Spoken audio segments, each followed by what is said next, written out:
নমস্কার বন্ধুরা, গোপুর কথা চ্যানেলে আবারও আপনাদের একবার স্বাগত। প্রতিদিন ভিডিও দিতে পারি না, কারণ অন্য অনেক কাজও থাকে। শরীরটাও মাঝে খুব খারাপ হয়েছিল, পায়ে একটা ফোড়া মতো হয়েছিল, সেই জন্য খুব একটা সুস্থ ছিলাম না। তো যখন একদিন ভাবছিলাম যে গোপু আমাকে কিভাবে রিকভার করেছে, এই পায়ের ব্যথাটা নিয়ে ভাবছিলাম। আমি তো ভীষণ ঈশ্বর বিশ্বাসী মানুষ, ঈশ্বর আমার পাশে কিভাবে থাকেন আমার দুর্দিনে, আমার খারাপ সময়, আমার ভালো সময়, সব কিছু বলতেই। আর গোপু তো প্রত্যেকটাই সেটা মানে করে প্রমাণ দেয়। ওর সাথেই সেই অভিজ্ঞতাগুলো আমার পরিপূর্ণ হয়, ওর সাথে থেকে। তো সেরমই একটা গল্প আজকে বলব, একটু ভয়ের, কিন্তু যদি ঈশ্বর পাশে থাকেন তাহলে তো সেখানে ভয়ের কোনো প্রশ্নই ওঠে না। আর সুপার ন্যাচারাল পাওয়ারে যদি আপনারা বিশ্বাস করেন তাহলে এটা সেরকম ভাবতে পারেন, কিন্তু আমার কাছে এটা একটা অলৌকিক ঘটনা, কিছুটা ভৌতিকও বটে। আর ভীষণ ভয় পেয়েছিলাম, এবং আমার মনে হয় সেদিনকে গোপু ছিল বলেই আমরা প্রাণে বেঁচেছিলাম। আচ্ছা, সালটা ছিল 2012। আমরা আগে প্রত্যেক বছর ঘুরতে যেতাম। এখন অনেকগুলো বেড়াল হয়ে যাওয়াতে পারি না। তো আমাদের একটা ঘোরার গ্রুপ আছে, তাদের সাথেই আমরা ঘুরতে যাই প্রতি বছর। এখন বেশ কয়েক বছর যাচ্ছি না, একটা সময় রোজই যেতাম। তো হঠাৎ করে আমাদের যারা গ্রুপের সাথে আমরা যাদের ঘুরতে যাই, তারা ঠিক করলো যে আমার এক ভাই এই ঘোরাটা পুরো কন্ডাক্ট করে, তা সে ঠিক করলো যে দিদি এবার আমরা রাজস্থান যাব। তা আমি তো খুব উল্লাসিত, রাজস্থান যাওয়ার তো মানে ভীষণ ভীষণ খুশি হয়েছি। তো বললো হ্যাঁ রাজস্থান যাব। তো সব টিকিট যথারীতি, যেহেতু একটা বড় গ্রুপ, অনেকভাবে আগে থেকে করাটা হলো, সবাই সব টিকিট করলো। আর এই রাজস্থানের গ্রুপটা, এই রাজস্থানের ট্যুরটা আমার জীবনের সেরা ট্যুর, যতগুলো আমি ঘুরেছি, যত জায়গা। তো টিকিট করা হয়েছে যথারীতি, আমরা গেছি। আর শীতকালে, ডিসেম্বর মাসে গেছিলাম। আপনারা বিশ্বাস করবেন না, কোনো কিছু খারাপ হওয়ার আগেও একটা ইনটিউশন আমার মনে কাজ করে, এটা হবে ওটা হবে না, এরকম একটা অদ্ভুত হয়। ধরুন কারোর বাড়িতে কেউ গেছে বা কারোর বাড়িতে কেউ যাবে, সেটাও আমার জন্য আগে থেকে বুঝতে পারি এরকম হবে। তো যথারীতি সেই আমাদের ঘুরতে যাওয়া হয়েছে। আমার মনে হচ্ছিল ঘোরাটা আমার খুব ভালো হবে। আমি গোপুর জন্য তো আলাদা বিছানা ওঠে, ওর আলাদা ব্যাগ, ওর সব কিছু, ওর জন্য খাবার দাবার সব নিয়ে ট্রেনে তো যথারীতি উঠেছি। আমাদের প্রায় 16 না 17 জনের একটা গ্রুপ। সেবারে ট্রেনে উঠেই আমার নাকি প্রচণ্ড ঠান্ডা ছিল, প্রচণ্ড। 2012 ডিসেম্বরে। রাজস্থান তো শীতকাল ছাড়াও যাওয়া যাবে না, সেই জন্য সেই সময় গেছিলাম। তো সেই শীতের মধ্যে যখন গেছি, খুবই ভয় পেয়েছিলাম। মানে ঘটনাটা পরে আসছি। তো খুব আনন্দের সাথে ট্রেনে উঠেছি, সবাই খাবার দাবার ভাগটাগ করে খেলাম। আর রাজস্থান যাচ্ছি, অনেকটা বড় ট্রিপ, ট্রেনেও থাকতে হয়েছে। ট্রেনের ট্রিপটা আমার ঠিক অতটা মনে নেই, আমরা বোধহয় 1.5 দিনের বোধহয় ছিল, বুঝলেন। সেটা আমার ওটা ঠিক মনে করতে পারছি না। তো যাই হোক, তো নেমে তো আমাদের যেরকম হোটেল সব বুক করা ছিল, সেই সব হোটেলে আমরা উঠেছি। আমাদের যিনি ড্রাইভার ছিলেন, একটা ড্রাইভার আমরা প্রথমেই হোটেল থেকে বলে নিয়ে নিলাম, সেই ড্রাইভার দেখিয়েছিলেন। সেই ড্রাইভার আমাদেরকে বলেছিলেন, তার আগে আমরা পড়েছিলাম অনেক, যে Rajasthan is famous for its haunted palaces, যে যেসব প্যালেসে কেউ যায় না, যেসব প্যালেসে কেউ দেখে না, সেই সব প্যালেসগুলোই রাজস্থানের ফোর্ট অ্যান্ড কিলাস এইসবগুলো তৈরি হয়। তো যাই হোক, এনিওয়েজ আমরা তো সবাই উঠেছি, আমরা সবাই গেছি, দেখেছি, মানে আমরা জেনে শুনেই মানে ওই এক্সপেরিয়েন্সটাও করবো, এরকম একটা মনে ইচ্ছে ছিল। তো ট্রেন থেকে নেমে টেপে আমরা যে যার, আমরা ফার্স্ট দিনে হোটেলে গেছি। হোটেলটা তো খুব ভালো হোটেল, খুব সুন্দর, A ক্লাস, পরিষ্কার বাথরুম, ভীষণ সুন্দর হোটেল থাকলাম। না, ফার্স্টে একটা যে হোটেলটাতে উঠেছিলাম সেটা পছন্দ হলো না বলে আমরা নেক্সট ডে মানে আবার সেই হোটেলটা চেঞ্জ করে আরেকটা হোটেলে গেলাম। সেটা সম্ভবত জয়পুরে ছিল। তা ওখানে দারুণ, যেরকম 3 স্টার ক্যাটেগরি যে হোটেলগুলো থাকে, পরিষ্কার পরিচ্ছন্ন, নিট ক্লিন, টিভি যেরকম ব্লা সব ভালো, একটু সুন্দর হোটেলে থাকে, তো সেরকমই ছিল। রাজস্থানটা এতটা মানে আরামদায়ক, মানে জায়গা, মানে সবটাই খুব মনোরম, সেটাও খুব ভালো লেগেছিল। তো আমরা তো থাকলাম ওখানে। থাকার পরে জয়পুর থাকার পর আরও দুটো তিনটে জায়গা দেখলাম। দেখার পর যখন আমাদের যিনি গাড়ি চালাতেন, তিনি সবসময় বলতেন আমাকে আর আমার হাজব্যান্ডকে পাশে বসতে, কারণ যেহেতু আমার হাতে গোপু থাকতো, আর উনি পুরো ভেজ, আর রাজস্থানটা কিন্তু পুরো ভেজ, যারা গেছেন তারা জানবেন, যারা দেখবেন আমার এটা, রাজস্থানটা তো পুরো ভেজ এরিয়া, ওখানে মাছ মাংস পাওয়া যায় না। একমাত্র আজমের শরীফে আমরা যখন গেছিলাম, আজমেরে আমরা মাটন খেতে পেরেছিলাম, কিন্তু ফুল রাজস্থানটা ভেজ। কিন্তু তাও তার মধ্যে ওরা কোনো কোনো জায়গায় ডিম টিম এরম জোগাড় করে টোরে খেত, বাকিরা কোনোভাবে হয়তো অ্যারেঞ্জ করে খেত। কিন্তু আমি আর আমার হাজব্যান্ড যেহেতু বাইরে গেলে পুরো ভেজই খাই, যেহেতু গোপু আমাদের সাথে থাকে, সেই জন্য ওই আমাদের যিনি আঙ্কেলজি ছিলেন, যিনি ড্রাইভার ছিলেন, উনি পিওর ব্রাহ্মণ ছিলেন বলে উনি আমাকে আর আমার হাজব্যান্ডকে সবসময় পাশে বসতে বলতেন গাড়িতে। তো আমরা তো প্রথমে তো গেছি জয়পুর, উনি গাড়ি করে করে নিয়ে যাচ্ছেন, নানান গল্প বলছেন। আর যখন রাজস্থানে যখন গাড়িটা যাচ্ছে, মানে রাস্তাগুলো তো ভীষণ সুন্দর পরিষ্কার পরিচ্ছন্ন, উনি খালি বলেছিলেন কি, হঠাৎ করে যদি কিছু দেখেন রাস্তাতে ভয় পাবেন না, চিৎকার করবেন না, চেঁচাবেন না। কিন্তু আমাদের যে গাড়িটা ছিল সেটা ওই যে বড় গাড়িগুলো হয় না, ট্রাভেরা টাইপের, মানে একটুখানি জিপ টাইপের, কাভার্ড, মানে মজবুত গাড়ি সেরকম, মানে তাতে 16 জন, একটা বাস টাইপের ভেবে নিন, ছোটো বাস টাইপের, তাতে আমরা মানে খুব সুন্দর অ্যাকোমোডেট করে বসে দিতাম। অনেকে মিলে থাকতে তো সেই অ্যাডভেঞ্চারটাও খুব মজার লাগে, ভালো লাগে। তো এরমভাবে উনি বলে দিয়েছিলেন। তা আমরা বলেছিলাম যে কিসের হতে পারে, কিসে ভয় লাগতে পারে। উনি বলছেন হঠাৎ করে কোনো শিয়াল টিয়াল দেখতে পারেন, কারণ দুদিকে তো পুরো খালি, একদম খালি ল্যান্ড, আর মাঝখান থেকে পরিষ্কার পিচের রাস্তা, স্ট্রেট গাড়ি হাঁটে, গাড়ি চলে। তা এছাড়া তো কোনো ভয় নেই। বলো না হঠাৎ করে কোনো মানুষও দেখতে পারেন। আমরা তখন বলছি অন্ধকার রাস্তায়, কেউ নেই, কিছু নেই, হঠাৎ করে কোনো মানুষ, বললো হ্যাঁ দেখতেই পারেন। তা আমরা এই গল্পগুলোও শুনতে ভালো লাগতো আঙ্কেলজির কাছ থেকে। তো আমরা বলতাম আঙ্কেলজি এইসব গল্পগুলো আমাদেরকে সকালবেলা বলবেন, মানে যারা আমরা একটু ভীতু ধরনের ছিলাম, আর স্পেশালি আমরা যেহেতু সামনে বসতাম, হঠাৎ করে তো আমাদেরই ভয়টা লাগবে, যারা পেছনে বা তারপরে একটুখানি কম ভয় লাগবে এরকম। তো উনি বলতেন যে না দেখুন, ভয়ের কিছু নেই, আপনার সাথে তো আপনার গোপালজি আছে, কিষেনজি আছে, কিসের ভয়। কিন্তু এরকম আমাদের অনেক এক্সপিরিয়েন্স হয়েছে। আমরা যখন রাত্রেবেলা গাড়ি নিয়ে যাই, এরকম হঠাৎ করে গাড়ির মাঝখান দিয়ে এরকম জল নিয়ে কোনো মহিলা চলে যায়, যেরকম চলে আসে, এরকম হয়, তাতে ভয় পাবেন না। আর ঠাকুরের নাম জপ করবেন, এই করবেন, এরা কিছু ক্ষতি করে না।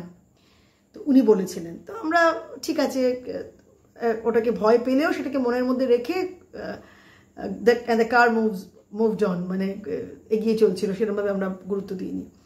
তো তারপরে আমাদের তো যেখানে থাকলাম আমরা একটা জায়গা, তারপরে সোনার কেল্লা যেখানে দেখলাম, দেখা টাকার পরে জায়গাটা আমি মনে করতে পারছি না, একদম একটা জায়গায় হোটেল নেওয়া হলো রাত্রে, জয়সালমের, জয়সালমেরে যখন আমরা রাত্রেবেলা গেলাম, সেখানে হোটেল পাওয়া, ডিসেম্বরে তো ভীষণ পিক টাইম, তো একটা হোটেল অনেক খুঁজে একটা হোটেল পাওয়া গেল। তা হোটেলটার পাশে একটা হসপিটাল ছিল, আর হোটেলটা নিউলি বিল্ট, মানে একদম পরিষ্কার পরিচ্ছন্ন, ঝা চকচকে। এবার আমি প্রথমটাতে যাচ্ছি, ওই যে বললাম না আমার যে কোনো জিনিস একটা ইনটিউশন কাজ করে। তা হোটেলটাতে আমি যখন ফার্স্ট ঢুকছি, আমার বুকের ভেতরটা ছাত করে উঠলো, এটা কিরম যেন একটা আনইজ ফিলিং, মানে একটা কিরম একটা লাগছে যেন। তা উঠতেই আমি দেখলাম যে প্রথমে লিফট একদম নতুন তৈরি হচ্ছে, তো লিফট তৈরি হচ্ছে, খালি কতগুলো ঘর, মানে একতলা, দোতলা, তিনতলা সব ঘর তৈরি হয়েছে, সিঁড়ি টিড়ি তৈরি হয়েছে। লিফটটা বোধহয় কাজ করছিল না, নাকি লিফট তৈরি হচ্ছিল, এরকম একটা ব্যাপার। মোটমাট লিফটে উঠিনি, এটা মনে আছে। তো আমরা সিঁড়ি দিয়ে যেতে গিয়ে দেখছি একটা সিঁড়ির নিচে একটা করিডোরে সে স্ট্রেচার নিয়ে যায় না, সে এরকম মানে অসুস্থ হলে কেউ। তো আমি আবার আমার হাজব্যান্ডকে বললাম এটা কীরকম হোটেলে এলাম যে এরকম স্ট্রেচার এরকম রাখা। আমার হাজব্যান্ড বললেন দেখো হোটেল তো পাওয়াই যাচ্ছে না, আর এই হোটেলটা এত সুন্দর, এত পরিষ্কার, এত পরিচ্ছন্ন, এটাতেই আমাদের থাকতে হবে। আর যেহেতু হোটেলের ভীষণ ক্রাইসিস, পাচ্ছি না, আর এতজন মেম্বার্স আমরা, তো এখানে আমরা সবাই আলাদা আলাদা ঘরও পেয়ে গেছি, তাহলে এই হোটেলটাতেই আমরা থাকবো, এরমই ঠিক হলো। তো যথারীতি আমরা ওই হোটেলটাতেই উঠেছি। উঠে এক একজন এক একটা রুমে, আমরা একটা রুমে, তারপরে আরেকজনরা আরেকটা রুমে এরকম করে, যেহেতু ওখানের রুমের অ্যাভেলেবিলিটি ছিল, সেই জন্য আমরা ওই হোটেলটাকেই বেছেছিলাম। তো যথারীতি আমরা যার ঘরে চলে গেছি। ইন দ্য মিন টাইমে কী হয়েছে, মানে ধরুন আমরা যখন মেয়েরা ঘরে গিয়ে ফ্রেশ হচ্ছি, সব কিছু হচ্ছি, তখন ছেলেরা নিচে গিয়ে বিলিংটা করা, খাবার দাবার কী হবে, ওই হোটেলের সাথেই রেস্টুরেন্ট ছিল। তো আমরা সেরকমভাবেই হোটেলটাকে বেছেছিলাম, যেন আমাদের খেতে একই রাত হয়ে গেছিলো, আর একদিন থাকবো, কারণ তারপরের দিনে আমাদের মাউন্ট আবু চলে যাওয়ার ছিল। তো যাতে আমাদের অন্য কোথাও দূরে গিয়ে আবার খেতে না হয়, কারণ সারাদিন খুব টায়ার্ড আর এক্সস্টেড ছিলাম।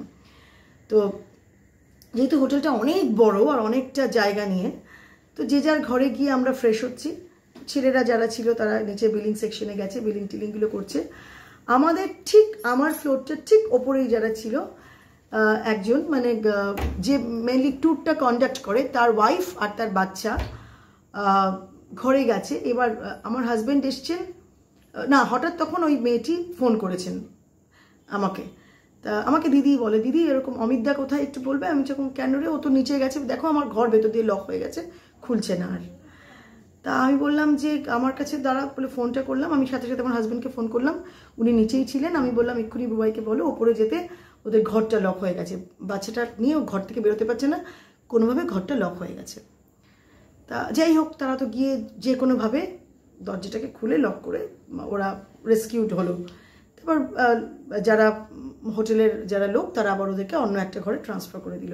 ওরা ঠিক আমাদের ওপরের ফ্লোরটাতে ছিল, আমার উপরের ঘরটাতে। এরপরে কি হয়েছে, আমার যে ঘর মানে আমি যে ঘরটাতে আছি, কারণ তখন অলরেডি আমি ওয়াশরুমে গিয়ে ফ্রেশ হয়ে সবে বসেছি, টিভি দেখবো খাটে বসে। তখন আমার ঘরের মানে আমার হাজব্যান্ড কি করেছেন, পাশাপাশি দুটো ঘর, বললাম না একদম নিউলি মেড, উনি বুঝতে পারেননি, উনি আরেকটা ঘরে ফট করে দরজাটা খুলে ফেলেছেন আমাদের পাশে। সেই ঘরে দুটো ছেলে ছিল, ছেলে দুটো প্রচণ্ড জোর চমকে গেছে, মানে আতঙ্কে ভয়তে। তা আমার হাজব্যান্ড সরি বলে দেখুন একটু ভুল হয়ে গেছে। তো এসে আমাকে বললো এরকম ভয় পেয়ে গেল কেন গো, এটা কোনো আতঙ্কবাদীটাদি বলে এরকম হয়, মানে এত কেন ভয় পেল? সেটাতে আমার হাজব্যান্ডের একটুখানি একটু কিউরিওসিটি জেগেছে। তো এরপর আমাদেরকে রাত্রেবেলা আমরা ডিনার বলে দিয়েছি। আমি বললাম আমি আর নিচে যেতে যাবো না, আমি খুব টায়ার্ড, আমাকে এখানে, যেহেতু ওটা সুইট রুম, সোফা টোফা সবই ছিল, তো আমি বললাম আমাকে এখানেই ডিনারটা দিয়ে যেতে বলো। তো ওরা টেবিলে, আমরা তো ভেজই খাই, তো আলাদা ডাইনিং টেবিলও ছিল, সেখানে খাবারটা দিয়ে গেছে, খাবারটা দিয়ে চলে গেছে। তারপরে দুটো রাজাই, ওখানকার দুটো রাজাই, আবার এক্সট্রা দুটো রাজাই দিয়েছে। তো আমরা তখন যে মানে ওই রুম সার্ভিসের ছেলেটা, আমরা তখন বলছি দুটো কেন এক্সট্রা আরও দিলেন, এতগুলো লাগবে না, নিয়ে যান। বলছে নেই रख दीजिए, आपको लगेगा, ज़रूरत पड़ेगा, রাত बढ़ने से ज़रूरत पड़ेगा। তো বলে উনি দিয়ে চলে গেছেন। তো আমরা তো যথারীতি আছি, কি জানি না, আমার হাজব্যান্ড গেছেন নিচে সব বিলিং টিলিং করে উনি ওপরে এসছেন। আমি খেয়েছি, খাওয়া দাওয়া করছি, আমার খেতে হাত ধুতেই উনিও ওপরে চলে এসেছেন। এবার উনি দরজাটাকে যতবারই বন্ধ করছেন, লক কাজ হচ্ছে না। একটা আমরা যে শুনি না, আমরা যে দেখি না ভৌতিক সিনেমা, এগুলো কিন্তু সবটা মিথ্যে নয়। একটা অদ্ভুত পিকিউলিয়ার ক্যাচ একটা আওয়াজ, দরজাটা যতবার বন্ধ করছে ওরকম হচ্ছে, দরজাটা যতবার বন্ধ করছে ওরকম হচ্ছে। এবার দেখুন তখন প্রায় রাত্রি 11:30, হ্যাঁ 10:30 11টা, তখন তো চতুর্দিক নিস্তব্ধ। আমাদের পাশে খালি একটা হসপিটাল, ঠিক আছে, হসপিটালটাও বোধহয় কিছু সবে মানুষ, একটা গ্রামের মধ্যে, মানে দুদিকে তো পুরো গ্রাম জয়সালমীর, আর সেখানেই অত বড় একটা হোটেলে নিউলি বিল্ড, বোধহয় আমরা 17 জন ফ্যামিলি আমরা আছি, আর বোধহয় 2-3 জন কাপলস এরকম কিছু কেউ যারা গেছেন। এবার তখন কি করে মানে রুম সার্ভিসের লোকদেরকে ডাকবে, তারাও তো ঘুমিয়ে পড়েছে। এবার শুরু হলো ক্লাইম্যাক্স। যতবার দরজা বন্ধ করছে দরজাটা খুলে যাচ্ছে, লকটা যতবার দরজা বন্ধ করছে লকটা খুলে যাচ্ছে। আমি বললাম আরে লকটা ঠিক নেই, এটা কেন এই রুমটা নিতে গেলাম, ওপরে দীপা নেতাদের এরকম হলো। তখন আমার আঙ্কেলজির কথাগুলো মনে পড়ছে, যে আঙ্কেলজি বলেছিল। তারপরে আমি গপুকে, ও আমাকে বললো আরে গপু আছে তো, কোনো চিন্তা নেই, গপু তো আছে আমাদের সাথে। আমার হাজব্যান্ড খুব সাহসী মানুষ, তো মানে এরকম কাশ্মীরেরও এরকম একটা ঘটনা ঘটেছিল, সেটা আপনাদের পরে একটা গল্পে বলবো। তো সেটা কিন্তু ভৌতিক না, সেটা আলাদা রকম গল্প। তো এবারে যখন ঢুকেছে, তো উনি কী করেছেন, আমাদের যে লাগেজ ছিল, উনি দরজাটাকে প্রথমে লক করেছেন। লক করার পরে একটা চেয়ার, একটা সোফার বড় চেয়ার, দুজনে ঠেলে দরজাটাকে দিয়েছি, দুজনেই। তার উপরে আমাদের যে বড় 3টে সুটকেস ছিল, যেটা আমরা ক্যারি করছি, সেই সুটকেসগুলোকে তার উপরে বসিয়েছি। এবারে বুঝতে পারছি সামওয়ান ইজ পুলিং, মানে কি বলবো, মানে পেছন থেকে কেউ দরজাটাকে ট্রাইং টু ওপেন ইট, মানে খোলবার চেষ্টা করছে। হ্যাঁ, তো দরজাটাকে চেপে, আমার তো তখন মানে প্যালপিটেশন শুরু হয়ে গেছে, ভীষণ ভয় লাগছে। রুম সার্ভিসের সাথে ফোন করেছি, কেউ ফোন তুলছে, আবার ফোন করছে রুম সার্ভিসে, ফোন তুলছে না, আবার ফোন করছে। ও তো প্রচণ্ড রেগে গেছে। ও এবার আমি বললাম যে কি করবে তাহলে, আর কাউকে তোমাদের এখানে যারা থেকে ফোন করে বলে দেখো সবাই তো খুব টায়ার্ড, ঘুমিয়ে পড়েছে, কিচ্ছু হবে না, শুয়ে পড়ি চলো। এবার আমি ভাবছি কি বলুন তো, কোনো আতঙ্কবাদী বা কোনো টেররিস্ট, মানে এরকম আমার তখন এরকম মনে হচ্ছে।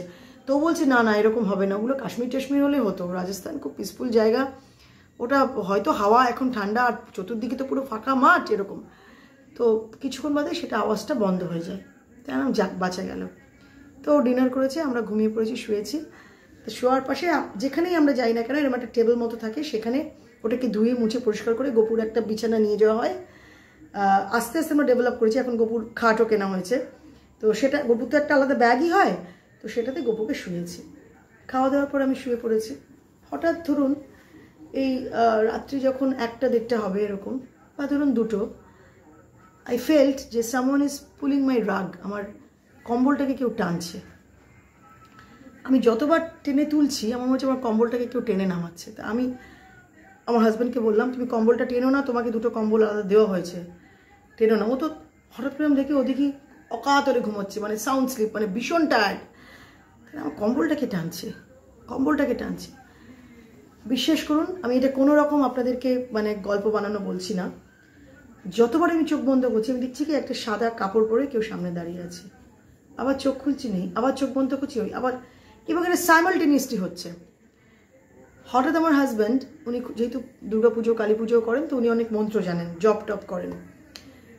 তা উনি হঠাৎ করে, আমি ওকে বলছিলাম তো কেউ কম্বলটাকে টানছে মনে হচ্ছে। ও তখন বলছে চুপ করো, আমারও সেম ফিলিং হচ্ছে, আমিও বুঝতে পারছি কেউ কম্বলটা টানছে, তুমি একদম চুপ করো, গপু তো পাশে আছে, কোনো চিন্তা নেই। আমি তখন গপুকে আমার পাশে নিয়ে নিলাম। গপু পাশের বিছানায় ছিল। গপু আমার কি করতে হবে, যেরকম শ্রীকৃষ্ণ অনেককে বলেছিলেন না, জগন্নাথ মন্দিরে যাও, এটা করো, ওইখানে যাও, পার্বতীর কাছে গিয়ে এইটা বলো, এরকম আমরা দেখেছি শ্রীকৃষ্ণ গীতাতেও বলেছে, সব জায়গাতে বলেছেন, মানে যেটা আমি পারছি না তখন সেটা করো।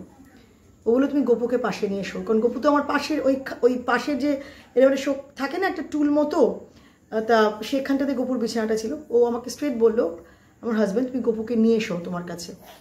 তা আমি গপুকে নিয়ে শুলাম। নিয়ে আসার পর আমাকে বলে তুমি খুব জোরে জোরে আদ্যাস্তোত্র পাঠ করো, তো খুব জোরে জোরে আদ্যাস্তোত্র পাঠ করো। আর আদ্যাস্তোত্রটা আমার পুরো মুখস্থ। আমি তখন ভীষণ জোরে জোরে আদ্যাস্তোত্র পাঠ করতে থাকলাম, ভীষণ জোরে জোরে। ওই আদ্যাস্তোত্র পাঠ করতে করতে আর গপুকে বুকে নিয়ে কখন যে ঘুমিয়ে পড়েছি খেয়াল নেই। পরের দিন সকাল হয়েছে, উঠেছি। ওঠার পর তাড়াতাড়ি করে মানে উঠে ব্রাশ করেছি। তখন তো ওয়াশরুম, তখন দিনের আলো, চতুর্দিক ঝলমলে ঝলমলে, নিচে আওয়াজ, আশেপাশে আমাদের পাশের ঘরটা তো লোক এসে গেছে, নিচের ঘরে অনেক লোক, যেরকম হয় সকালবেলার পরিবেশটা তো একদম আলাদা হয়। সেটা আপনি যদি অদ্য গ্রামেও থাকেন, সূর্যের আলোতে সব মানে কালিমা মুছে যায়, বলে না, রোগ শোক দুঃখ দারিদ্রতা সমস্ত ভয় ভীতি সব সূর্যের আলোয় চলে যায়। তো ন্যাচারালি ঘুরতে গিয়ে তো আর মানুষ অনেক বেলা অবধি শোয় না। 6:30, 7টা, 7:30 উঠে গেছি।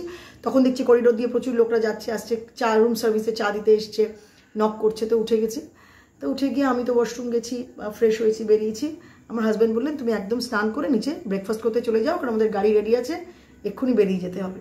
তো যথারীতি আমি রেডি হয়ে একদম ওয়াশরুমে গিয়ে স্নান করে ফ্রেশ হয়ে বেরিয়ে রেডি হয়ে, ও আবার তখন নিচে। আমি খালি বললাম যতক্ষণ আমি ওয়াশরুমে থাকবো তুমি অ্যাটলিস্ট ঘরে থেকো।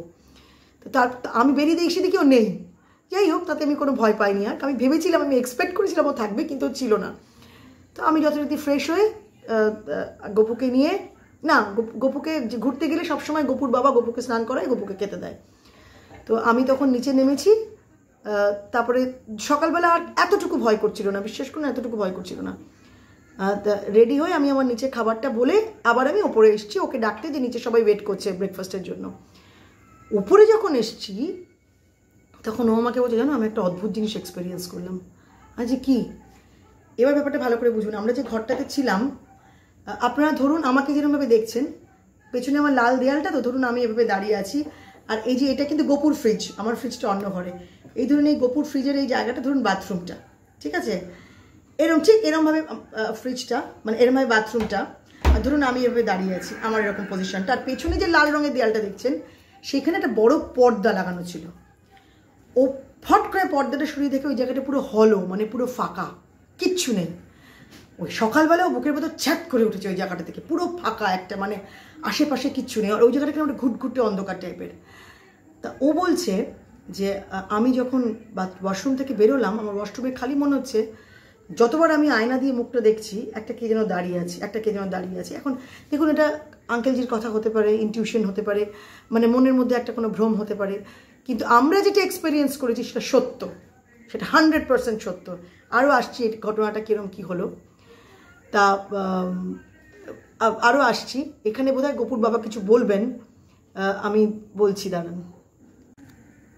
কেটে গেছে, আবার নতুন করে বলতে হবে, গেল না কেন কেটে গেছে? ওই দুটো একসাথে করবে, কী করে করবো একসাথে? আচ্ছা, আমার আগেরটা বোধহয় ভিডিওটা বোধহয় জানি না কতটা হলো, আবার নতুন করে বলি। এবার কি হয়েছে, চেক করে নাও। হ্যাঁ ঠিক আছে, চেক করবো কি যতটা।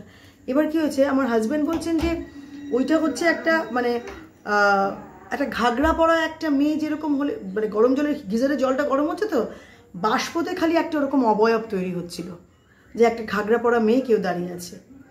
তারপর উনিও তাড়াতাড়ি করে ফ্রেশ হয়ে নিচে নেমে এসছেন। নিচে নেমে এসে যখন সবার মুখ থমথমে গাড়িতে, কেউ কিচ্ছু বলছে না, সবাই ভাবছে আমি বললে তো আমাকে লোকেরা কিছু বলবে, ও বলবে, কেউ কোনো একটা কথা বলছে না, সবার মুখটা একটু থমথমে। তা গাড়িতে প্রত্যেকে বসেছে। হঠাৎ আমাদের আরেকজন বলছে, দিদি জানো তো আমার কিরকম অদ্ভুত অদ্ভুত কালকে হয়েছে, কিরকম একটা লাল লাল কিরকম রক্ত রক্ত ছিটা ছিটা একটা রুমাল, আগে ছিল না এরকম একটা এর মধ্যে ড্রয়ারের মধ্যে। তখন দুটো ছেলেও আমাদের সাথে গেছিল, বলছে দেখো দিদি আমার পিঠে কিরকম আঁচড়, মানে আমরা বলি না ভূতের আঁচড় এরকম স্ক্র্যাচিং আসে। আর সারা রাত আমাদের গা থেকে কে যেন একটা কম্বল টেনেছে সারা রাত। আমি তোদেরও হয়েছে? বলছে হ্যাঁ। প্রথমে কেউ বলছিল না, ভাবছিল যদি একে বললে ও বলে হাসে, ও হাসাহাসি করে। তখন আমি আঙ্কেলজিকে বলেছি যে আঙ্কেলজি ব্যাপারটা কি। তখন আঙ্কেলজি মানে যে ড্রাইভার আমাদের ছিলেন তিনি বললেন যে मैंने भी ये पूछा था कि क्या रामलीला चलता है आपका होटल में। আসলে নতুন হোটেল বয়দের যারা বয় ছিল তাদেরকে বারণ করে দিয়েছিল বলতে, ওখানে একটি মেয়ে কোনো কাজ করতে এসে কোনো একটি মেয়ে রেপড হয় এবং তাকে ওপর থেকে নিচে ফেলে দেওয়া হয়। সে নয় সুইসাইড করে বা নয় তাকে খুব সে নির্যাতনের শিকার হয়, তাকে ওপর থেকে নিচে ফেলে দেওয়া হয়। তারই স্পিরিটটা ক্রমশ এরকম ঘোরে। যেহেতু শীতের রাত ছিল বলেই সম্ভবত সে ওই মানে কাপড়ের জন্য আসে, মানে কম্বলের গায়ের জন্য আসে, তার ঠান্ডা লাগে। দেখুন এটা তো সবটাই অলৌকিক মনে হবে, কোনোটাই সত্যি না বলে মনে হবে, কিন্তু যাদের সাথে ঘটে, যারা এই ঘটনাটা প্রত্যক্ষ করে তাদের কাছে সত্য, আমার কাছে আমাদের কাছেও সত্য। যদিও আমরা বলি যে ভূত বলে কিছু নেই, তাহলে ভগবান বলে যদি কিছু না, ভগবানকেও দেখিনি, ভূতকেও দেখিনি। ভগবানের অস্তিত্ব থাকলে স্পিরিটেরও অস্তিত্ব আছে। ভগবানকে মানতে পারলে তাকেও মানতে হবে, কিন্তু সে আমাদের কোনো ক্ষতি করেনি। হ্যাঁ, ওই জন্যই পুজো পাঠ এগুলো ঠিকঠাক মতো করতে হয়। যেখানে গপু থাকে সেখানে তো কোনো ভয় থাকে না। গপু তার মাকে বাঁচিয়েছে, গপু তার অনেক এরকম ভয়তে তো আমার হার্ট অ্যাটাক হয়ে যেতে পারতো। আমি এটা ভেবেছি, মানে আমি এত ভয় পেয়েছিলাম, আমার তো হার্ট অ্যাটাক হতে পারতো, আমার হাজব্যান্ডের তো কোনো বিপদ হতে পারতো সাংঘাতিক ব্যাপার। বা ওপরে যে বাচ্চা মেয়েটি তার মাকে নিয়ে আটকে গেছিলো, তাদেরও তো কোনো বিপদ হতে পারতো। তো এই যে জিনিসগুলো, এগুলো আমরা হয়তো ঈশ্বরের দ্বারাই মুক্তি পাই। সেই মুহূর্তে গপুর নাম করে গপুর দ্বারা আমরা বেঁচে ফিরলাম। তো এভাবেই আমাদেরকে গপু বাঁচালো। তারপর তো আমরা মাউন্ট আবুতে গেলাম। মাউন্ট আবুতে খুব সুন্দর হোটেল, কোনো ভয় পাইনি, কোনো কিচ্ছু হয়নি, দারুণ সুন্দর স্মৃতি। আমি হোটেলে গিয়েও দেখলাম, আমার মানে একা একা বাথরুমে গিয়ে একা একা ঘরে কোনো ইনটিউশনে আমার কোনো কিচ্ছু লাগেনি। ইভেন এত ঠান্ডা, সবাই রাত্রেবেলা বেরিয়েছিল ঘুরতে।